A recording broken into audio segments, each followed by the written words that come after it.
Eu me acostumei a ser invisível. Todas as manhãs, às 5 em ponto, eu pegava meu uniforme desbotado e descia as escadas da pensão, tentando não incomodar o silêncio da casa. Na rua, o barulho dos ônibus ainda era mais acolhedor do que certos olhares. E quando eu chegava à Estação da Luz, era como se entrasse num mundo onde todo mundo andava rápido demais para notar que havia uma mulher limpando o chão num canto qualquer. Talvez seja melhor assim. Aprendi a enxergar muito, só observando os passos. Dava para saber quem estava atrasado, quem era turista, quem vinha do trabalho noturno e quem só passava ali por obrigação. Às vezes, alguém chutava sem querer meu balde com água e nem olhava para trás. Outras vezes, eu ouvia risadinhas abafadas. E risadas nunca doíam tanto quanto essas. "Olha ali, parece até que gosta de ficar limpando isso aí", disse um garoto certo dia, rindo com 2 amigos. Eu só firmei as mãos no cabo do esfregão e continuei meu trabalho. Eles passaram, e logo o som das mochilas batendo nos bancos sumiu no corredor. Eu não limpava para agradar ninguém. Limpava porque era o que eu tinha, porque era o que me colocava, comida no prato. Porque era o único jeito de seguir em frente sem depender de ninguém. E talvez, bem lá no fundo, eu limpasse para provar que, mesmo empurrando um esfregão pelos cantos esquecidos da cidade, eu ainda tinha dignidade. Letícia era uma das poucas que me via de verdade. Trabalhava comigo no turno da manhã, sempre com um sorriso no rosto, mesmo quando a vida parecia esmagar ela por dentro. A gente dividia o café, o silêncio e às vezes até a dor, sem precisar falar muito. Ela dizia que eu tinha olhar, de quem já viu demais, mas nunca perguntou o quê, e eu agradecia por isso. Já o Rafa, o Rafa, um menino de rua que apareceu por ali faz 1 ano, vendendo bala com a camisa rasgada. Tinha os olhos mais vivos que eu já vi. De vez em quando eu comprava uma bala, mesmo sem querer, só para puxar conversa. Ele dizia que ia ser dono de uma doceria e me prometia um emprego de chefe de limpeza quando ficasse rico. Mas com um uniforme chique, hein, tia? Eu ria. De verdade. Talvez a única risada do meu dia. E assim seguia a vida. Pano, cloro, silêncio. O mundo correndo enquanto eu empurrava o esfregão pelos cantos esquecidos dele. O que ninguém sabia, nem mesmo Letícia ou Rafa, é que aquela estação era muito mais do que meu lugar de trabalho. Era meu esconderijo, meu refúgio, o único lugar onde eu podia ser qualquer coisa, menos quem eu realmente era, porque se algum dia alguém descobrisse o que aconteceu comigo, de onde eu vim, tudo poderia desmoronar. Eu não nasci no chão. Minha infância foi marcada por jardins com fonte no meio, piano na sala e empregados que me chamavam de Senhorita Ana. Eu cresci cercada por luxo e silêncio. Meus pais eram reservados, mas afetuosos. A casa em que vivíamos parecia de revista, mas havia amor ali dentro. Amor simples, do tipo que deixa bilhetinho na lancheira ou segura a mão para atravessar a rua, mesmo quando você já tem 12 anos. A morte deles mudou tudo. Foi num acidente de carro. Um domingo qualquer. Eu tinha 16. Me lembro da ligação, da sensação de que o chão sumiu sob meus pés, do gosto de ferro na boca. Me lembro do enterro e das palavras dos meus tios, que diziam que agora eu tinha uma nova casa. Mas casa não é parede. Casa é abraço. E lá, eu nunca mais encontrei um. Fui morar com o irmão mais velho do meu pai, o tio Geraldo, num condomínio fechado onde o portão é mais quente que o coração das pessoas. Ele e os outros 3 irmãos administravam as empresas da família. Gente elegante, poderosa e fria, me tratavam como uma hóspede de favor. Eu sentia isso nos olhares que evitavam os meus, nas palavras medidas, no silêncio entre os jantares. O pior era que ninguém me dizia nada com todas as letras. Eles sorriam por educação, mas eu sabia que não era bem-vinda. A casa tinha regras, que pareciam feitas só para mim. Nada de visitas, nada de abrir a geladeira fora de hora, nada de questionar. Ainda assim, eu tentava agradar. Estudava, ajudava nos eventos da empresa, fingia não ouvir quando diziam que eu era sensível demais. Mas teve um dia em que tudo desandou. Eu me lembro do som da gaveta sendo aberta, dos gritos do tio Geraldo chamando todo mundo. Faltava um relógio caro, algo que eu nunca nem toquei. A governanta tremia e eu só dizia que não sabia de nada, mas os olhos dele já tinham me julgado. Você tem tudo e ainda assim, pega o que não é seu? Ele disse com nojo. Tentei me defender. Gritei. Implorei. Mas ele não ouviu. Os outros tios também não. Um deles apenas olhou para o outro e balançou a cabeça como quem diz: eu avisei. Fui posta para fora com uma mochila nas costas e R$ 200 no bolso. Nenhum. Você vai ficar bem. Nenhuma dúvida, nenhum abraço. A rua me recebeu como se sempre tivesse estado à minha espera. Durante anos, eu revivi aquela noite. Pensei no que poderia ter feito diferente. Mas com o tempo, entendi que não era sobre o relógio. Era sobre me tirar do caminho. Eu não era uma ladra. Era um incômodo. Um lembrete vivo de tudo que eles queriam esquecer. E assim, aos 17 anos, deixei de ser a herdeira Ana Beatriz Monteiro, para me tornar só mais um corpo invisível entre tantos outros. Naquela noite, eu não dormi. Também não chorei. Era como se meu corpo ainda estivesse tentando entender que tudo aquilo era real.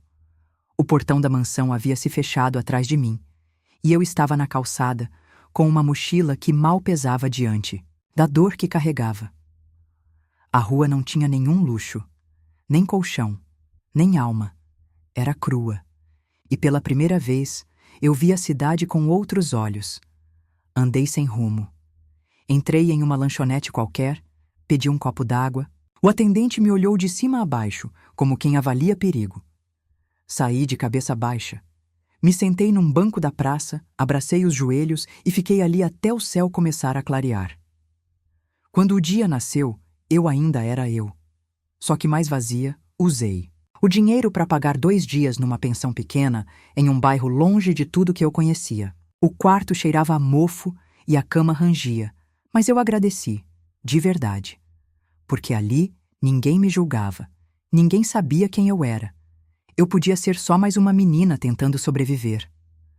Nos dias seguintes, procurei emprego. Bati em portas, entreguei cópias do meu currículo, inventei histórias para esconder a origem. Diziam que eu não tinha experiência, que não precisavam de gente. Eu aprendi a receber nãos, com um sorriso falso e um nó na garganta. Até que encontrei uma mulher, empurrando um carrinho de limpeza dentro da estação. Era a Letícia. Ela me olhou com estranhamento quando perguntei se estavam contratando. Mas não fez perguntas demais. Só disse: tem vaga sim, mas o trabalho é pesado. Aguenta? Eu disse que sim. E por dentro, implorei para que aquilo fosse verdade. Passei a vestir o uniforme laranja com um crachá escrito Auxiliar de Limpeza Terceirizada. Me ensinaram a misturar os produtos, a não deixar espuma nos cantos, a enxugar bem o chão para ninguém escorregar. Me deram luvas, vassoura, balde e um novo nome: Moça da Limpeza. No começo, eu chorava no banheiro. Chorava escondido. O chão me lembrava da queda, mas aos poucos fui me acostumando ao silêncio e à paz de não ter que fingir nada. Ninguém esperava nada de mim. Ninguém me pedia para sorrir. E isso era, de certa forma, libertador. Com o tempo, me tornei invisível. E foi nesse anonimato que eu fui encontrando minha força. Descobri que, mesmo sendo humilhada, eu ainda conseguia levantar. Que, mesmo sendo desprezada, eu ainda sabia ser gentil. E que, mesmo suja de produtos de limpeza, meu coração continuava limpo. Mas o mais surpreendente foi perceber que, mesmo tendo sido rejeitada por quem me criou, eu ainda era capaz de criar vínculos verdadeiros. Letícia se tornou minha irmã de alma. E depois veio o Rafa, com aquele jeito irreverente e os olhos famintos de futuro. A rua nunca me abraçou, mas também nunca mentiu para mim. E naquela dureza, eu aprendi que às vezes a vida te joga no fundo, só para ver se você ainda tem fôlego para subir. Era uma segunda-feira como outra qualquer. Eu já tinha limpado metade da plataforma quando vi um homem de terno parado perto da catraca. Ele olhava em volta com certa ansiedade, como quem procura por alguém importante. E por isso mesmo, eu achei que não fosse comigo. Abaixei a cabeça e continuei esfregando, mas ele veio na minha direção. Com licença. A senhora se chama Ana Beatriz Monteiro? Ele perguntou com a voz firme, mas baixa o bastante para não chamar atenção. Senti meu corpo gelar. Fazia anos que ninguém pronunciava meu nome completo. Nem a Letícia sabia. Eu só disse Ana quando entrei na empresa de limpeza. Era mais fácil assim. Fiquei em silêncio, sem saber o que responder. Ele se ajoelhou diante de mim, como se fosse pedir perdão. Só que, em vez disso, tirou um envelope do bolso do paletó. Sou Américo Fontes, advogado da família Monteiro. Seu tio, Álvaro, faleceu na semana passada e deixou um testamento. A senhorita é a única herdeira. As palavras dele bateram como um tapa. O chão parecia ter sumido sob os meus joelhos. Eu só conseguia encarar o rosto dele, tentando entender se aquilo era uma piada de mau gosto. Letícia, que estava a alguns metros atrás, largou o rodo e correu. Até mim. O que está acontecendo, Ana? Ela perguntou, assustada. Eu não respondi. Peguei o envelope com a mão trêmula. Não tinha coragem de abrir.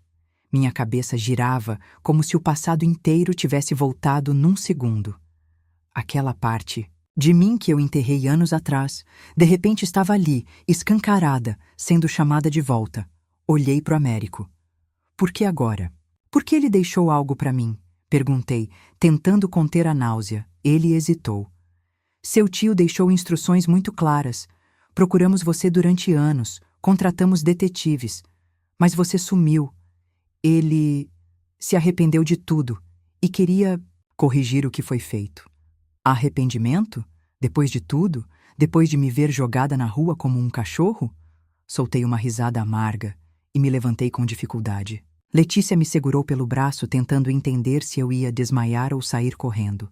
No fundo, nem eu sabia. Eu não quero o dinheiro deles, não quero nada.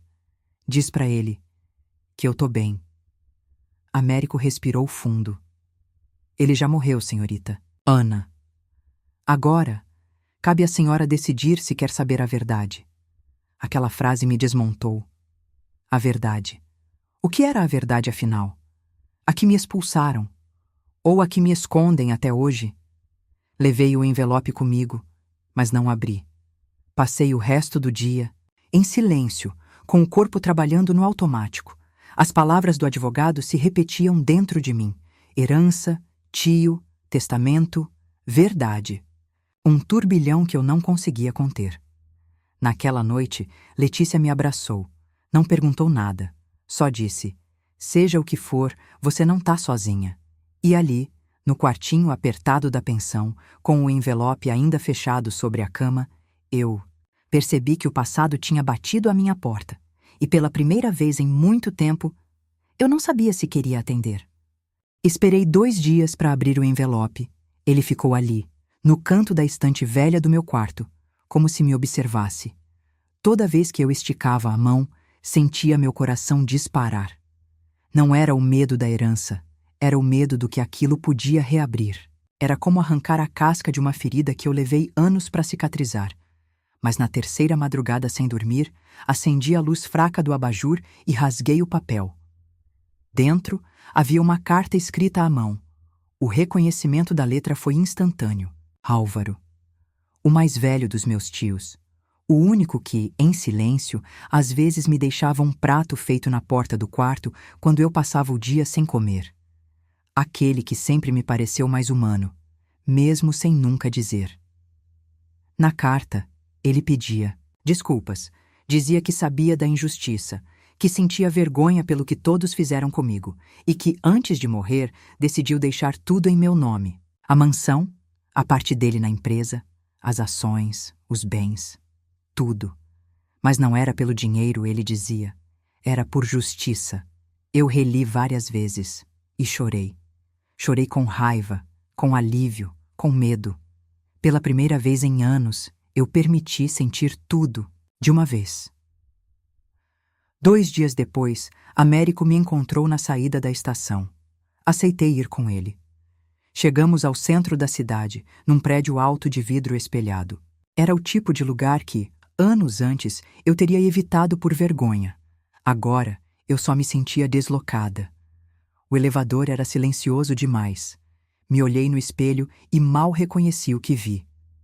Assim que a porta da sala se abriu, senti o ar pesar. Do outro lado da mesa estavam 2 homens engravatados. Um deles era o meu primo Cláudio, filho de um dos tios. Me olhou com um misto de deboche e nojo. Olha só, a herdeira.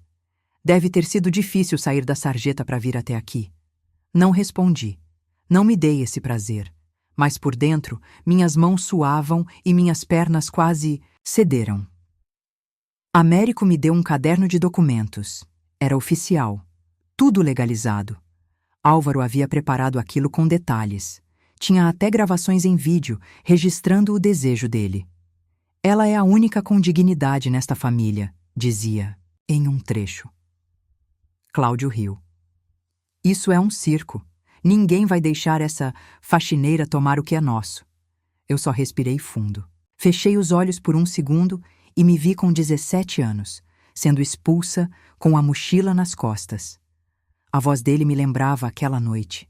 O desprezo, a frieza, tudo voltou. Mas dessa vez, eu não baixei a cabeça. Levantei o rosto, olhei nos olhos dele e disse: o que é meu, ninguém me deu. Eu sobrevivi até aqui. Se você acha que o que me define é um pano de chão, é porque nunca soube o que é ter que limpar a alma para conseguir dormir. E naquele silêncio gelado da sala, eu soube que a guerra estava só começando. A notícia se espalhou como fogo em mato seco. No dia seguinte, meu nome estava estampado em todos os sites de fofoca, jornais e programas de TV. As manchetes variavam entre o sensacionalismo e o deboche. Faxineira bilionária. A mendiga herdeira. Golpe da moça do balde. Pegaram fotos minhas limpando a estação, usaram o uniforme como arma de humilhação. Inventaram histórias. Disseram que eu era filha ilegítima, que estava enganando a justiça, que tudo era encenação. Eu nunca tinha me sentido tão exposta e, ao mesmo tempo, tão sozinha. Voltei para a pensão e não saí do quarto por 2 dias. Letícia me batia na porta, perguntava se eu tinha comido. Eu dizia que sim, mas mentia. A comida travava na garganta. Meu rosto doía de tanto segurar o choro. Meu coração latejava como se tivesse levado um soco por dentro. Não era só a vergonha, era a sensação de que tudo que eu lutei para esconder, agora era jogado no ventilador por gente que nunca olhou nos meus olhos. Na TV, o Cláudio falava, como se me conhecesse. Ana é desequilibrada, sempre foi. Cresceu com inveja dos primos, nunca aceitou a hierarquia da família, e agora quer aparecer com essa história de herança? Me poupe. Ouvir aquilo foi como reviver a expulsão. Eu tremia de raiva, mas mais do que isso, de tristeza. Porque parte de mim ainda queria entender por quê. Por que tanto ódio? Por que tanto desprezo de quem dividiu mesa de jantar comigo durante anos? Naquela noite, Rafa bateu na porta do quarto. Quando abri, ele entrou com uma sacola de doces. Você não gosta de jujuba? Eu trouxe. Roubei do mercado. Mentira, comprei mesmo. Ele sorriu daquele jeito sem jeito que só ele sabia fazer. Eu tentei, sorri também, mas desabei. Chorei na frente dele pela primeira vez. Sentei no chão e chorei como criança. Disse que não aguentava mais, que não sabia o que fazer, que talvez fosse melhor devolver tudo, sumir, esquecer essa loucura. Ele me olhou sério e disse com a voz rouca: se você sumir, o mundo ganha, eles ganham, e eu perco você. Foi aí que Letícia entrou e me abraçou sem dizer nada. Ficamos os 3 ali, no chão, no silêncio. O mesmo chão que por tanto tempo me acolheu. Agora servia de consolo, e naquele instante entendi. Eu tinha uma nova família, pequena, mas verdadeira. Talvez eu não tivesse escolhido essa guerra, mas ela me escolheu. E se eles queriam me fazer parecer suja, como se minha história fosse uma mancha, eu mostraria que algumas manchas não se apagam, se enfrentam. E que nem todo pano serve para esconder sujeira. Alguns servem para limpar o mundo que eles mesmos mancharam. Na manhã seguinte, vesti o uniforme laranja por vontade própria. Deixei o cabelo preso, o rosto limpo, e entrei no prédio da empresa Monteiro em Irmãos como quem já sabia onde estava pisando. Nenhum segurança me impediu. Talvez por medo, talvez por ordem, não importava. Pela primeira vez eu sentia que cada passo meu fazia barulho. Não era barulho nos ouvidos deles. Era dentro de mim. Américo me esperava na recepção. Quando me viu, arqueou uma sobrancelha. Uniforme? Perguntou. É assim que me reconhecem. Deixa eles me verem como querem. O resto eu resolvo falando. Ele não discutiu. Entramos. Na sala de reuniões menor, onde funcionários de diferentes setores esperavam para uma rodada de escuta. Eu pedi para começar de baixo. Literalmente. Fui ao refeitório, à lavanderia, aos elevadores de serviço. Queria ouvir quem carregava a empresa nas costas e só recebia desprezo. No início, me olhavam com desconfiança. Uma moça do setor de limpeza chegou a perguntar: "Você veio aqui só para fingir humildade?" Olhei bem nos olhos dela. "Eu vim porque sou igual a você, e porque sei o que é limpar um lugar onde ninguém te enxerga. Mas a diferença é que agora estão me vendo." Ela segurou o esfregão com força. Eu entendi tudo. Cada sala que eu entrava era como se eu também limpasse algo em mim. Uma lembrança amarga, um silêncio imposto, um medo velho. Escutar aquelas histórias me mostrava que o que me aconteceu também acontecia com eles, com gente boa, honesta, invisível. No fim da tarde, me sentei no jardim lateral do prédio. Ali, onde eu costumava brincar com meu pai quando criança. As plantas estavam maiores, mas o banco de madeira ainda rangia do mesmo jeito. Foi quando um senhor de cabelos brancos se aproximou. Usava crachá, departamento de manutenção. "Dona Ana? Ana só", respondi levantando. Ele sorriu. "Eu cuidei dos jardins da casa dos seus pais por muitos anos. A senhorita tinha um balanço de corda. Chorou muito quando ele caiu. Lembra?" Fiquei muda. As lágrimas vieram antes da resposta. "Você lembra de mim?" Perguntei, a voz falhando. "Não se esquece de criança que tem alma boa. A senhorita é filha do Jonas. E é igual a ele. Ele também era calado, mas justo." Sentei de novo. Ele ficou comigo por alguns minutos. Contou histórias pequenas, mas cheias de afeto. Histórias que ninguém se dava o trabalho de lembrar. Naquele dia, quando voltei para a pensão, Letícia me olhou de cima a baixo e soltou: "Você tá diferente." "Tô? Tá. Tá mais leve. Parece que lavou a alma." Sorri. Talvez porque foi isso mesmo que aconteceu. Eu entrei lá como a mulher que todos tentaram apagar. E saí como a filha de Jonas Monteiro, a menina do balanço de corda, a que caiu, mas se levantou com as próprias mãos. O auditório da empresa nunca tinha me parecido tão frio. As cadeiras enfileiradas, os homens engravatados, as luzes brancas que faziam a gente se sentir menor do que era. No centro, uma mesa comprida. Na cabeceira, o presidente interino do conselho. E na ponta oposta, eu sozinha. De uniforme. Américo me ofereceu um blazer antes de entrarmos. Agradeci, mas não aceitei. Se aquele era o dia em que eu seria ouvida, que fosse com a mesma roupa com que me ignoraram por anos. "Você não precisa provar nada", ele murmurou, já sentado ao meu lado. "Preciso sim. Mas não para eles. É por mim", respondi. Sala se calou quando meu nome foi anunciado. Fiquei de pé. As pernas trêmulas, mas o coração firme. Abri a pasta com os documentos. E então, liguei o projetor. A imagem do meu tio Álvaro apareceu na tela. Era um vídeo curto, gravado poucos dias antes de sua morte. Ele falava com dificuldade, mas cada palavra era nítida. Se estiverem vendo isso, é porque não tive tempo de corrigir meus erros pessoalmente. Ana Beatriz Monteiro foi injustiçada. Ela é minha única herdeira. E mais do que isso, é a única com coragem de transformar este lugar. Silêncio. Vi o rosto de Cláudio se contorcer. Um homem de cabelos grisalhos tossiu nervoso. Uma mulher olhava para mim como se estivesse vendo outra pessoa. Deixei o vídeo rodar até o fim. Depois, respirei fundo e comecei a falar. Não com arrogância, nem com raiva. Falei como alguém que tinha carregado o peso do desprezo por tempo. Demais.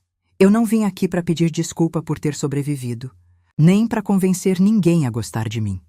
Eu só quero o que é meu por direito. E quero fazer algo com isso. Algo que meu pai e meu tio Álvaro teriam orgulho. Apresentei um projeto chamado Fundo Esperança. Um programa que usaria parte da herança para criar bolsas de estudo, abrir centros de acolhimento e empregar pessoas em situação de rua, como Rafa. Como tantos outros, alguns membros do conselho pareciam incomodados, outros emocionados. Cláudio se levantou e debochou. Quer dizer que a nova CEO vai usar dinheiro da empresa para fazer caridade? Olhei para ele com calma. Não é caridade, é justiça social. É investir em pessoas que foram esquecidas, como eu fui. Um murmúrio percorreu a sala. Eu sabia que não sairia dali com tudo resolvido, mas naquele momento eu tinha feito mais barulho do que eles esperavam. No fim da reunião, uma funcionária do financeiro me esperou na porta. Apertou minha mão, emocionada.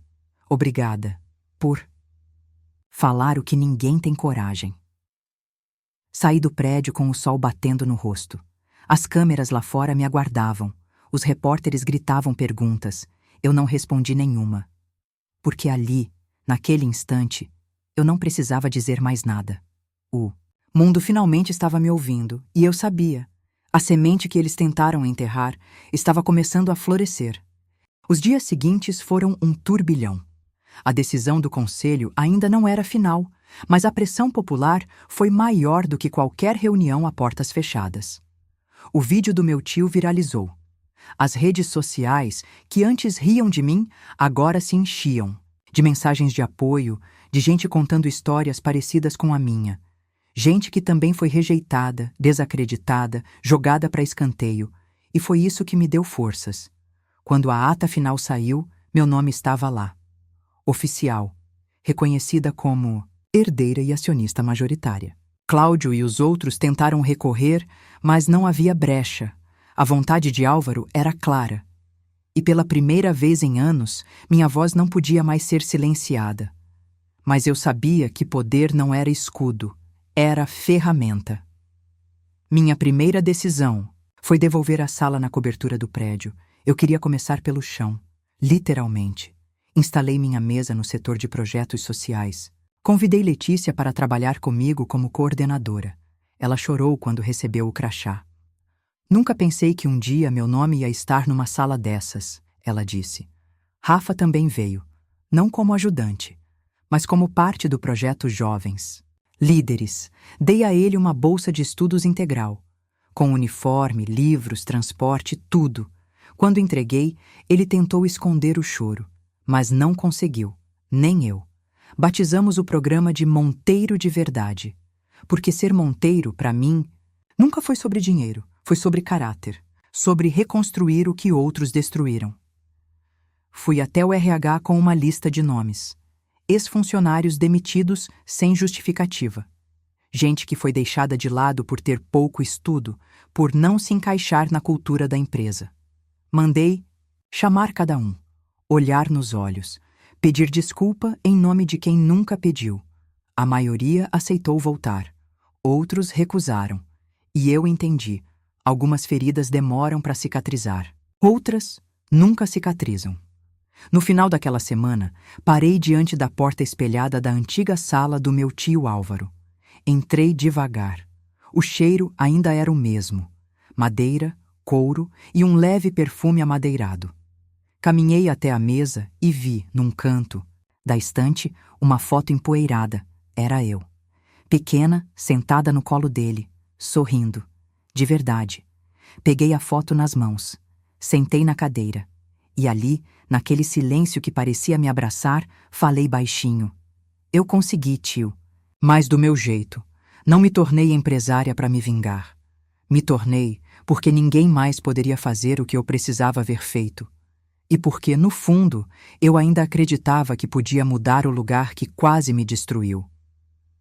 O dinheiro abriu portas. Sim, mas o que sustentou minha caminhada foi algo que ele nunca comprou: dignidade. E se antes me viam como sujeira no chão, agora precisavam olhar para cima para me encontrar. Voltei à estação num domingo de manhã. O movimento era pouco, o barulho ecoava como memória. Andei devagar pelos corredores, observando cada detalhe.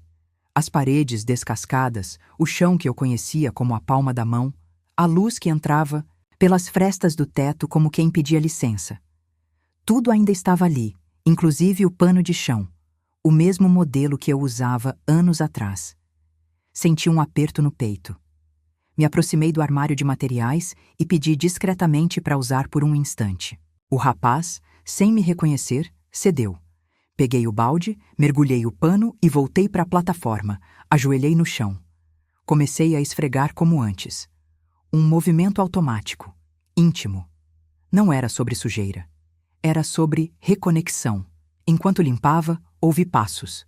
Uma senhora parou ao meu lado e disse: "Moça, sabia que teve uma mulher que limpava aqui? Era uma guerreira. Dizem que hoje ela é milionária." Levantei os olhos devagar. Sorri. "É mesmo? Que bonito!" "É. Disseram que ela mudou a vida de muita gente, mas que ainda vem visitar, de vez." "Em quando?" "Talvez ela só tenha vindo para lembrar de onde veio." A mulher concordou com a cabeça e seguiu o caminho. Fiquei ali por mais um tempo, de joelhos, com as mãos molhadas e o peito cheio. Era estranho. Tudo o que eu conquistei, todas as manchetes, os aplausos, os cargos, nada me parecia tão grande quanto aquele momento de silêncio. Ali, no lugar onde todos riram de mim, eu ria sozinha. Porque agora eu sabia quem eu era. E isso ninguém podia tirar. Meses depois, fui convidada a participar de um documentário. Contar minha história. Falar sobre superação, injustiça, recomeço. Na gravação, o cinegrafista me fez uma pergunta simples: "Você se arrepende de ter vivido tudo isso?" Fiquei em silêncio por alguns segundos. Depois respondi: "Não, porque foi aqui, nesse chão, que eu descobri quem eu era. E às vezes, é preciso ser jogada no fundo para entender o que realmente te sustenta." A equipe se calou. Uma lágrima escorreu do meu rosto, mas dessa vez era leve. Era de paz. Naquela mesma semana, recebi uma carta. Sem remetente. Dentro havia uma foto amarelada. Meus pais comigo, bebê no colo. E junto, uma folha dobrada em 4. A letra tremida me fez prender a respiração. "Filha, se um dia essa carta te encontrar, quero que saiba que nem tudo foi dito. Há coisas sobre sua origem que ficaram escondidas, e você tem o direito de saber." Não dizia mais nada, não explicava, não assinava. Guardei a carta na gaveta. O passado, pelo visto, ainda não tinha terminado de falar. Mas por agora, tudo que eu precisava era isso: respirar e continuar. Porque a mulher que todos riram um dia era, enfim, a mulher que todos agora respeitavam. E o mais bonito é que, mesmo depois de tudo, ainda havia algo dentro de mim que ninguém nunca tinha. Enxergado por completo, a mulher que fui, a mulher que limpei, a mulher que floresceu. Às vezes, a vida nos empurra para o chão, não para nos humilhar, mas para nos lembrar da força que temos quando decidimos levantar. Ana foi julgada, humilhada e descartada por aqueles que deveriam protegê-la, mas ela não se vingou com ódio. Ela escolheu seguir com dignidade. E você? Se estivesse no lugar dela, depois de tudo, você teria coragem de perdoar e recomeçar? Ou deixaria a dor te transformar em alguém que você nunca quis ser? Clique no vídeo que está aparecendo, na tela agora, e continue essa jornada de autoconhecimento com outras histórias que vão mexer com o seu coração. Se essa história te tocou, se você sentiu algo verdadeiro em cada palavra, aproveita e se inscreve no canal. Todos os dias temos vídeos assim, feitos com alma, pra gente que sente de verdade. Até o próximo.